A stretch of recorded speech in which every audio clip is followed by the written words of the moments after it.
ಅನೇಕ ಪ್ರಸಿದ್ಧ ವ್ಯಕ್ತಿಗಳು, ವಿದ್ಯಾವಂತರು, ಉನ್ನತ ಸ್ಥಾನವನ್ನು ಪಡೆದವರು, ಆಸ್ತಿವಂತರು, ಸೌಂದರ್ಯವಂತರು ಸಹ ಹೊಂದಾಣಿಕೆಯಾಗದ ಗಂಡ ಹೆಂಡತಿ ಸಂಬಂಧಗಳಿಂದ ನರಕಯಾತನೆಯನ್ನು ಅನುಭವಿಸುತ್ತಿದ್ದಾರೆ, ಆತ್ಮಹತ್ಯೆಯನ್ನು ಮಾಡಿಕೊಳ್ಳುತ್ತಿದ್ದಾರೆ, ಕೊಲೆ ಮಾಡುತ್ತಿದ್ದಾರೆ, ಅನೈತಿಕ ಸಂಬಂಧಗಳು ಮತ್ತು ಇನ್ನೂ ಅನೇಕ ರೀತಿಯ ಅಪರಾಧಗಳನ್ನು ಮಾಡಿಕೊಂಡು ಜೈಲು ಬೇಲು ಎಂದು ಓಡಾಡುವವರು ಸಹ ಇದ್ದಾರೆ. ಇದರಿಂದ ಅವರ ಜೀವನ ಮತ್ತು ಕುಟುಂಬ ಜೀವನ ಸಹ ಹಾಳಾಗಿದೆ.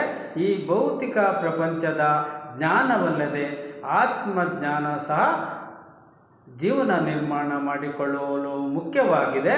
ಇದನ್ನು ಅರ್ಥ ಮಾಡಿಕೊಳ್ಳಲು ನಿಜವಾದ ಮಾನವ ಸಮಾಜ ವಿಫಲವಾಗಿದೆ. ಇಲ್ಲಿಗೆ ಬನ್ನಿ, ಆತ್ಮಜ್ಞಾನವನ್ನು ಕಲಿತುಕೊಳ್ಳಿ, ನಿಮ್ಮ ಜೀವನವನ್ನು ಸುಖಿ ಜೀವನವನ್ನಾಗಿ ಮಾಡಿಕೊಳ್ಳಿ.